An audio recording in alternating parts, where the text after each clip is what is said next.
예, 여러분 안녕하십니까? 새해 들어서 문재인 정부가 많은 것을 바꾸고 있죠. 겉으로는 많은 국민 통합을 외치고 또 마음으로부터의 통합을 얘기까지 합니다. 문재인 대통령이. 문재인 대통령이 임기 말인 올해 이제 임기가 한 1년 4개월 남았는데 올해는 국정을 어떤 방향으로 끌고 가게 될까? 오늘 신년사가 나오고 또 며칠 있으면 이제 신년 기자회견을 할 텐데 이 겉으로 드러나는 것과 속 생각은 뭐냐 이런 거에 대해서 여러 가지 전망들이 나오는데 문재인 대통령의 복심이라고 불리죠. 윤건영 민주당 의원이 어제 한 방송사와 인터뷰에서 윤석열 검찰총장과 어떤 대북한 문제 이런 여러 가지 문제에 대해서 얘기를 했습니다. 윤건영 의원은 노무현 정부 시절에도 청와대에서 일했고 그 뒤에 문재인 대통령이 정치를 시작한 이후에 쭉 같이 해온 보좌관으로서 또 대통령이 당선된 이후에는 청와대 국정상황실장을 거쳐서 지금 민주당 의원을 하고 있죠. 총선 이후에는 윤건영 의원이 하는 말들이 민주당에서는 대통령의 생각이 가장 근접한 얘기가 아니냐 이렇게 해석을 하는 분위기입니다. 여러 가지 당내, 당 안팎의 정보를 아마 청와대에 보고를 할 테고 청와대와 조율을 거쳐서 필요한 부분만 언론을 통해서 아마 얘기를 하지 않나, 인터뷰를 하지 않나 이렇게 해석이 되기 때문입니다. 지금 이런 역할을 하는 사람은 윤건영 의원 거의 뿐이라고 봐도 되죠. 지금 당대표나 총리나 이런 다른 사람들의 경우에는 다 자신들의 정치적 입지가 있기 때문에 얘기가 좀 달라지고 또 정보를 청와대의 정보가 충분히 안 갈 수도 있고 윤건영 의원의 입장은 아주 객관적으로 100% 청와대 입장에서 생각하고 해석하고 있다 이렇게 보면 되겠습니다. 윤건영 의원이 어제 MBN과의 인터뷰에서 처음으로 거론한 중요한 것 하나는 윤석열 검찰총장에 대해서입니다. 이 대선 출마 가능성에 대해서 세상에 불가능한 건 없겠지만 검찰기관 수장이 공직을 하다가 곧바로 경선에 뛰어들어서 후보가 된다는 건 쉽지 않은 일이다라고 했습니다. 또 검찰총장이 대선 후보로 되는 세상에선 검찰의 하나하나 행동들이 정치적으로 비칠 수밖에 없다고 하면서 따라서 검찰총장 본인이 결단하는 것만이 본인과 검찰을 살리는 길이라 생각하고 있다고 했습니다. 아주 일반적인 이야기입니다. 근데 여기서 저는 몇 가지를 읽습니다. 먼저 문재인 정권이 이제 윤석열 검찰총장을 인위적으로 찍어내는 방법은 생각하지 않는 게 아닌가 하는 겁니다. 지금으로서는 이대로라면 내년 7월까지 윤석열 검찰총장의 임기 끝까지 방법이 없다 이렇게 생각하고 있다 이렇게 보입니다. 이제 인위적으로 공수처를 통해서라든지 또 징계의 방법이라든지 이런 방법을 통해서는 불가능하다라고 생각을 했다. 판단을 하고 있다. 그 다음 윤석열과 검찰을 분리하는 작업을 이제 본격화했다. 지금까지도 그랬지만 지금부터 앞으로 윤석열 총장의 정치적 야망 때문에 지금 수사권과 기소권 분리라든지 지금 검찰이 생긴 이후에 건국 이후에 가장 순환이라고 해야 되나요? 검찰이 큰 폭의 변화를 겪고 있지 않습니까? 이거에 대한 불만을 윤석열로 돌리고 있다. 이제 2200명 전체 검찰에게 너가 검찰이 이렇게 어려워지고 궁색해진 것은 윤석열 총장의 정치적 의지 때문이다. 따라서 윤석열 총장이 스스로 검찰에서 물러나는 것이 검찰 조직을 지켜주는 것이다 라는 메시지를 내고 있는 것이죠. 윤석열 총장은 아니다. 누구 좋으라고 내가 검찰총장직에서 물러나느냐. 내가 검찰총장직에 있는 것이 검찰의 중립성, 지금 검찰의 조직에 더 도움이 된다라고 판단으로 하고 있죠. 또 하나는 이제 문 정권이 윤석열 대선 후보를 가정하고 윤석열 야권 대선 후보를 가정하고 그에 대한 대비를 하고 있다라는 느낌을 받습니다. 이게 교묘하게 7월이거든요. 이제 7월쯤이면 여야를 통틀어서 대선 후보 경선 분위기가 완전히 무르익어 갈 때입니다. 이때 뭐 무슨 지금 야권의 모양이 뭐 서울과 부산 보궐선거를 치르고 나면 좀 변화가 있겠지만 야당이 지금 뭐 아주 뭐 견고하게 중심을 잡고 있는 이런 상황도 아니고 여러 가지 변수가 많은 상황에서 그게 쉽겠느냐라는 부분입니다. 윤석열 대선 후보를 준비하지만 그게 쉽지는 않을 것이다. 여러 가지 거기에 대한 대비한 대응책들을 마련하고 있다라고 하는 느낌이죠.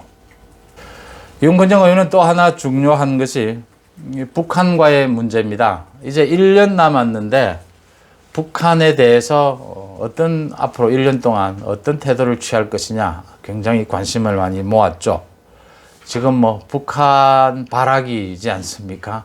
북한을 위해서 뭐 해줄 수 있는 건 다 해준 상황이고 지금 이벤트도 이제 판문점 이벤트, 평양 방문, 백두산 방문까지 다 했기 때문에 이제 남아있는 건 김정은 위원장의 답방이죠. 김정은 위원장이 만약 서울이나 한국을 온다면 그게 이제 다음 남아있는 최고의 이벤트인데 그거에 대해서 생각을 비칩니다. 윤건영 의원은 지난 5일부터 열린 그 북한의 8차 당대회 관련해서 김정은 국무위원장이 남북관계와 관련해서 남측이 하기에 달렸다 앞으로 이렇게 얘기를 했죠.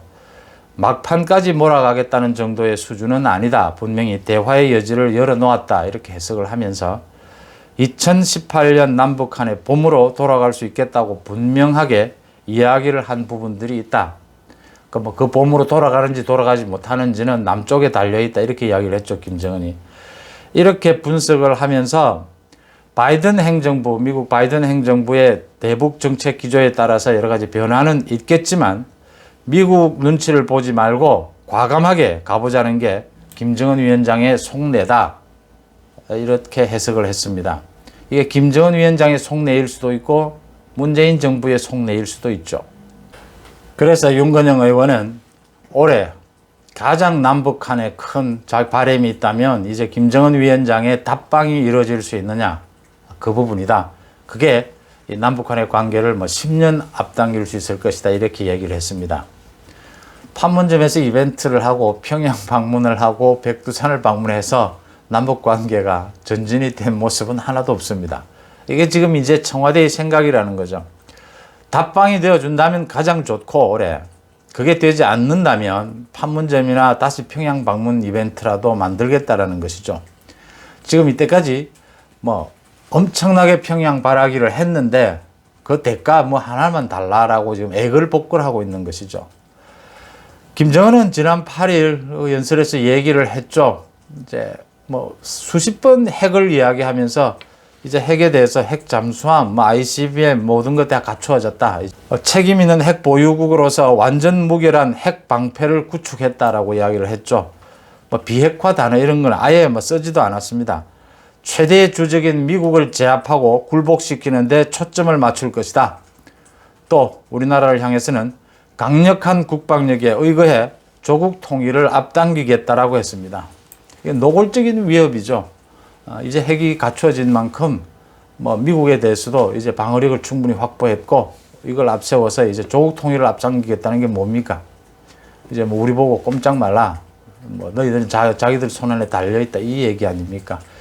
여기에 대해서 지금 문재인 정부가 하고 있는 건 뭔가 하나 이벤트 하나라도 지금 원하고 있는 겁니다. 지금 상황이 이렇게 된 거죠. 청와대의 생각이 여기서 드러나고 있다. 이렇게 보입니다. 또 새 국정에서 가장 큰 또 변수, 논란거리 중에 하나가 이명박 박근혜 전 대통령에 대한 사면 문제죠. 이것과 관련해서 그 사면이 논란이 됐을 때 윤건영 의원이 이제 그만 이명박 박근혜 대통령에 대한 사면에 대해서 그만 논란을 했으면 좋겠다. 제가 보기에는 이겁니다. 이낙연 대표가 새해 초에 기자회견 형식을 통해서 사면 문제를 던진 이 방법이 일단 좀 잘못됐다라고 청와대는 판단하고 있지 않느냐. 두 번째, 여당 내부가 갈등을 일으키는 것은 이렇게 거세게 반발을 할 것까지는 예상을 못했다는 거죠. 그래서 일단 한 발 빼는 것이 중요하겠다 이렇게 판단을 하고 있다 이렇게 보입니다. 이낙연 대표가 사전에 정지 작업을 좀 한 다음에 발표를 하는 것이 더 맞았지 않느냐 이런 서로 판단의 차이들 이런 거에 대한 청와대의 생각이 여기에 스며들어 있다. 이 논란 자체를 일단 가라앉히고 난 다음에 다시 대통령이 어떤 형태로든지 또 다른 방식으로 사면을 제기하는 것이 맞다. 지금은 이게 당장 여당 내에서도 엄청난 갈등을 불러일으켰으니까 그 부분을 수습을 하는 국면으로 판단을 했다. 이렇게 보입니다. 윤건영 의원이 언론사의 한 인터뷰 굉장히 걸러져 나올 겁니다. 제가 보기에는 국정상황실장으로서 보고하고 조율하는 그 행태가 그대로 남아있다. 지금 국회의원을 하면서도 보입니다. 청와대와 충분히 조율을 거쳐서 꼭 필요한 멘트들만 하고 있다. 그래서 민주당 전체의 내부 지지자들에게도 또 국민들에게도 던질 메시지로서 아주 정제되어 나오고 있다. 이렇게 보입니다. 지금 한 대여섯 번째거든요.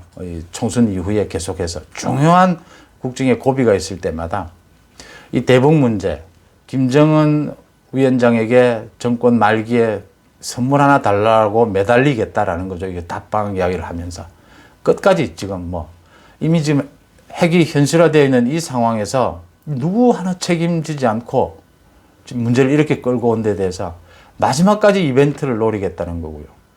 윤석열에 대해서는 이제 완전히 정치적인 접근, 정치적인 견제로 들어가겠다라는 의도로 읽힙니다. 사면에 대해서 이제 이낙연의 사면론은 완전히 잠재우고 새로운 방법의 사면론을 들고 나올 것이다. 이렇게 보입니다. 이낙연의 사면론은 실패했다라고 판단을 하고 있다. 이렇게 해석이 됩니다. 고맙습니다.